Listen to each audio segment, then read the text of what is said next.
Magandang araw po sa bawat isa sa inyo. Welcome back to our 365 Daily Devotions. So, madalas po mag-change venue tayo no, kung saan ako mapadpad, doon yung venue natin ng mga devotions po natin. Lalo na next year, no, hindi ko kayang mag-stay sa studio natin. So, marami tayong mga gagawin. At ngayon, meron ako mga papers sa school ko, kaya ako nandito. Yan, so, samahan niyo lang po ako sa devotions natin kung saan tayo mapadpad. No? Now, tutuloy po natin ating series natin patungkol po sa power of vision. I hope marami po tayong natutunan dito sa topic natin na to, the power of vision. Kasi pag wala tayong vision, wala tayong patutunguhan eh. Para lang tayong sumusuntok sa hangin. Wala tayong, kumbaga, target, no? Hindi pa pwedeng ganun yung klase ng pamumuhay natin, lalo na follower tayo ni Jesus. Si Jesus merong vision. Tapos hindi tayo pwedeng mabuhay ng walang vision, walang patutunguhan. So, nitong mga nakaraan, pinag-usapan natin yung vision gives us direction. Vision narrows down our focus. Pag may vision ka, imbis na ang daming distraction sa'yo, na-narrow down.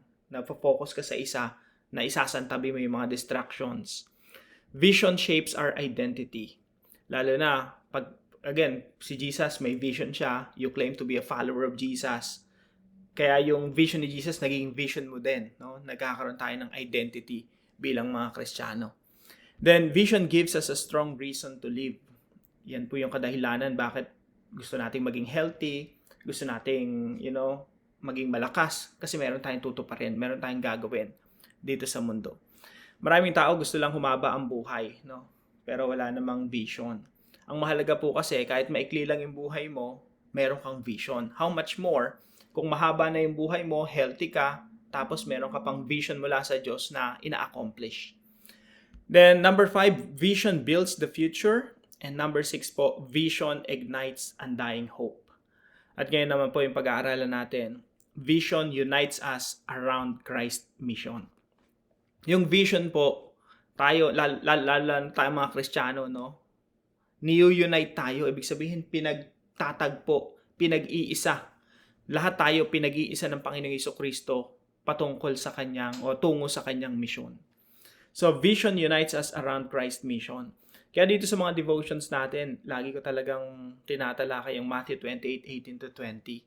Kasi ito po yung pangarap ni Jesus Christ, ito yung patutunguhan natin, ito yung direction natin, na habang lumalago ka sa pananampalataya, lumalago ka sa pagkakilala sa Panginoong Jesucristo, hindi pwedeng hindi ka rin malapit o mapalapit sa puso ng Panginoong Jesucristo. At yung puso ng Panginoong Jesucristo, ito yung tinitibok, Great Commission. Gusto niya lahat ng mga bansa, lahat ng mga ethnic groups dito sa mundo maging followers niya, maging tagasunod niya. Kaya po, inumpisahan ng Panginoong Jesucristo yun sa iyong buhay, sa iyong pamilya, sa iyong mga kaibigan, sa iyong komunidad, and later on, sa lahat ng mga ethnic groups o sa lahat ng mga bansa dito sa buong mundo. Now, tingnan po natin yung vision ni Jesus Christ.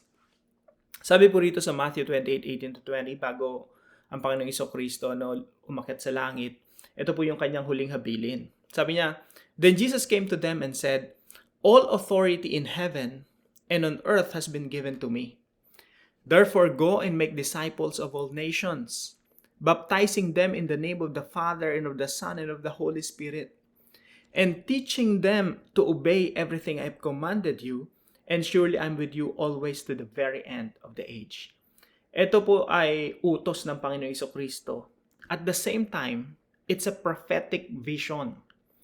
Pag sinabi nating prophetic, si Jesus Christ nagpa-prophesy, nagbibigay ng, kumbaga, pinapakita niya na kung anong mangyayari sa hinaharap. It's a vision, it's a prophetic vision. At sinasabi ni Jesus Christ, lahat ng mga bansa magiging follower ko yan. May isasaayos ang mundo kasi dadami ang mga followers ni Jesus.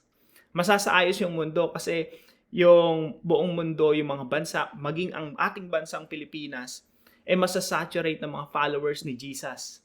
Mga mag-i-engage sa education, mag-i-engage sa politics, mag-i-engage sa law, mag-i-engage sa economics, sa mga businesses. Lahat ng mga taong ito gagawin yung mga ginagawa nila for the glory of God. Alinsunod sa kanilang pagsunod sa Panginoong Jesucristo. Sabi ni Jesus Christ dito po sa Tagalog, "At lumapit si Jesus at nagsalita sa kanila na sinasabi, Lahat ng kapamahalaan, all authority, sabi ni Jesus Christ, ay ibinigay na sa akin sa langit at sa lupa. Walang authority si Satan sa bansang Pilipinas, mga kapatid. Kaya yung bansang Pilipinas, hindi yan pasama ng pasama. Kasi ang authority wala kay Satan, na kay Jesus na. At yung bansang Pilipinas, maisasaayos po yan. So, sabi dito, wala nang authority si Satan, wala nang may authority dito sa creation. Ako lang, sabi niya. Lahat ng kapamahalaan ay binigay na sa langit at sa lupa. Binigay kay Jesus. Humayo nga kayo, gawin ninyong alagad ang lahat ng mga bansa based on my authority, based on my claim, sabi ni Jesus Christ. Yung Pilipinas, akin yan. Lahat ng mga bansa sa mundo, akin yan. And based on that claim, kayo mga disipulo ko, humayo kayo. Disipuluhin nyo sila, gawin nyo silang mga alagad. Ang lahat ng mga bansa, inyong bautismoan sila sa pangalan ng Ama, ng Anak at ng Banal na Espiritu. Turuan nyo sila na ganapin ang lahat ng mga bagay na aking inuutos sa inyo. Turuan nyo silang sumunod sa akin. At narito ako'y kasama ninyo sa lahat ng mga araw hanggang sa katapusan ng kapanahunang ito, siya nawa. So, ito po yung vision ng ating Panginoong Jesucristo. Christ's vision is to transform the nations. Yung vision ng Panginoong Jesucristo, baguhin ang lahat ng mga bansa, lahat ng mga ethnic groups sa mundo. Mula sa pagiging under kay Satan, magiging under Jesus Christ. No?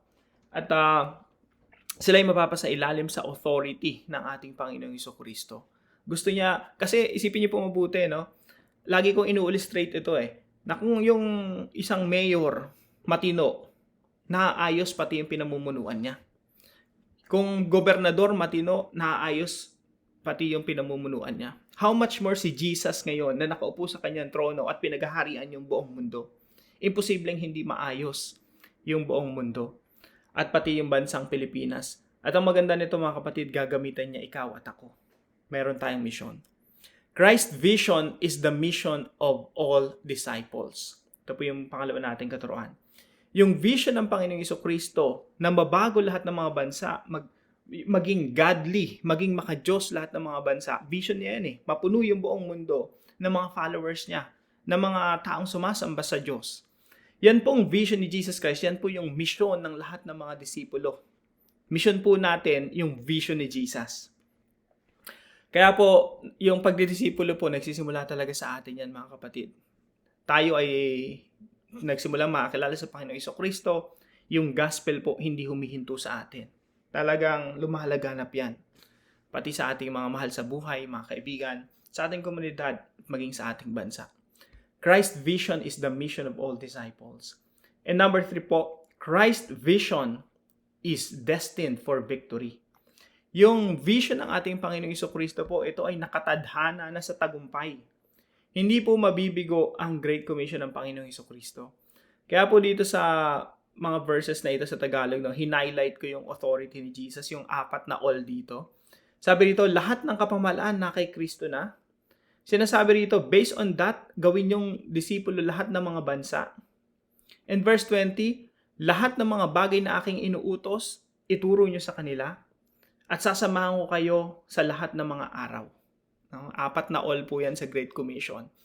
Na pag ina-analyze mong mabuti, walang authority talaga si Satanas dito. Authority lahat kay Jesus. And based on that, disciple all the nations.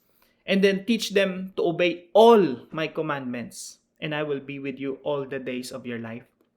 Meron talagang certain victory Hindi magwawagi si Satanas sa Pilipinas o sa kahit saang bansa dito sa mundo. Ang magwawagi talaga ang Panginoong Jesucristo. Napakasarap na parte tayo ng misyon na merong kasiguraduhan ng tagumpay. Ikaw kapatid, part ka ng misyon ng ating Panginoong Jesucristo. Part ka ng vision ng Panginoong Jesucristo at meron niyang katagumpayan.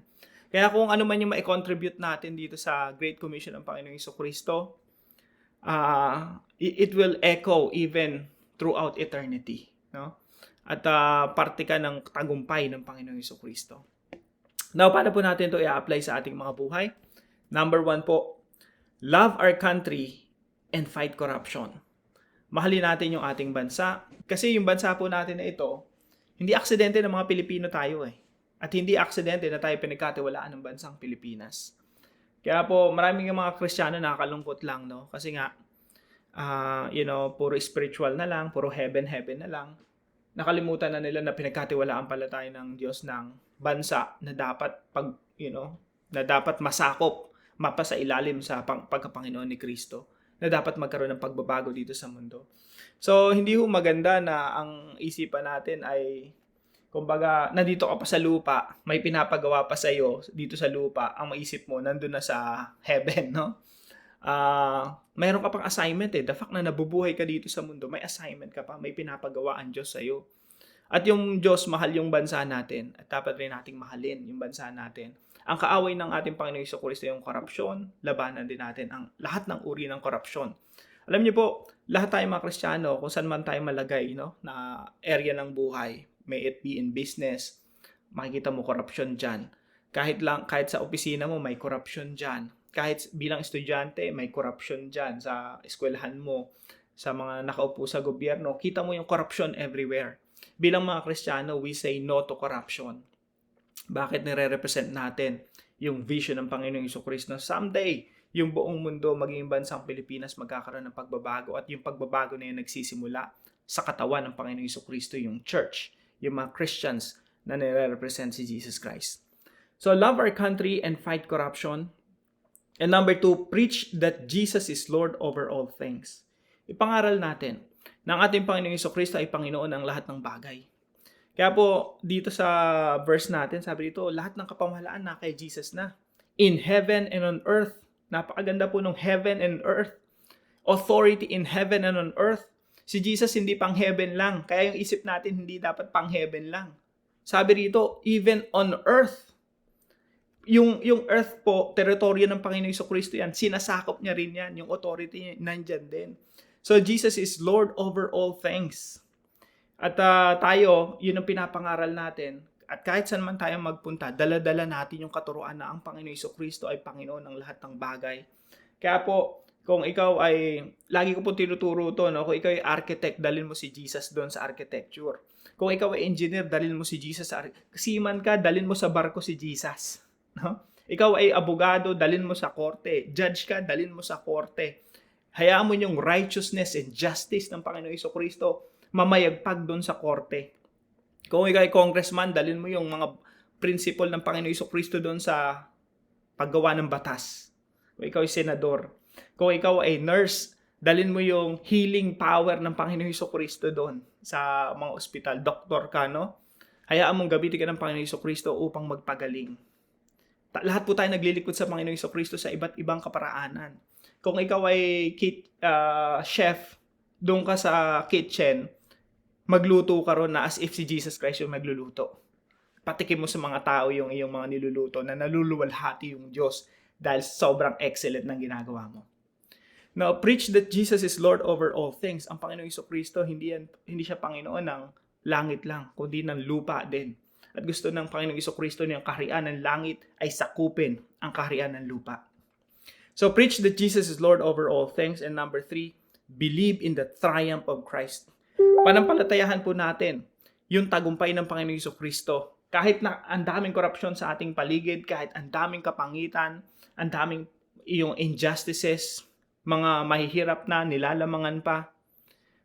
We see corruptions everywhere, but let's believe in the triumph of Christ. Manampalataya tayo na magwawagi ang Panginoong Jesucristo laban sa kasamaan. Magwawagi ang liwanag ng Panginoong Jesucristo laban sa kadiliman. At yan po ay magtatagumpay. Ang Panginoong Jesucristo ay magtatagumpay.